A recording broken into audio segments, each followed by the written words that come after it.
डूबी हुई द्वारिका नगरी के बारे में 10 तथ्यों की श्रृंखला में सबसे पहला तथ्य यह है कि यह हजारों वर्षों पुरानी है और महाभारत काल से जुड़ी हुई है।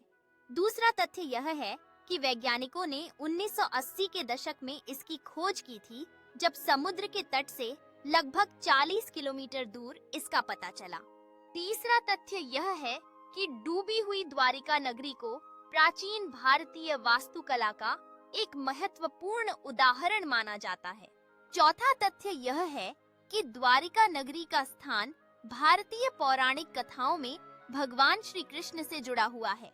पांचवा तथ्य यह है कि डूबी हुई द्वारिका नगरी में कई प्रकार के जल परिवहन के सबूत मिले हैं, जो इसकी व्यापारिक महत्वता को दर्शाते हैं। छठा तथ्य यह है कि शोधकर्ताओं ने यहाँ से मिली वस्तुओं का प्रयोग कर द्वारिका के इतिहास को पुनः रचना करने की कोशिश की है।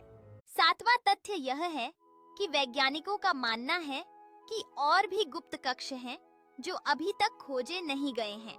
आठवां तथ्य यह है कि द्वारिका नगरी की खोज ने न केवल इतिहास को समझने में मदद की है, बल्कि समुद्री पुरातत्व के क्षेत्र में भी नई दिशा दी है। नौवां तथ्य यह है कि इस खोज ने भारतीय संस्कृति और इतिहास के प्रति नई जागरूकता उत्पन्न की है। 10वां तथ्य यह है कि डूबी हुई द्वारिका नगरी की कहानियां आज भी लोगों को प्रेरित कर रही हैं और शोध कार्यों को आगे बढ़ा रही हैं। 11वां तथ्य यह है कि डूबी हुई द्वारिका नगरी के विषय में शोध ने कई दस्तावेजों और ऐतिहासिक ग्रंथों को फिर से देखे जाने की प्रेरणा दी है।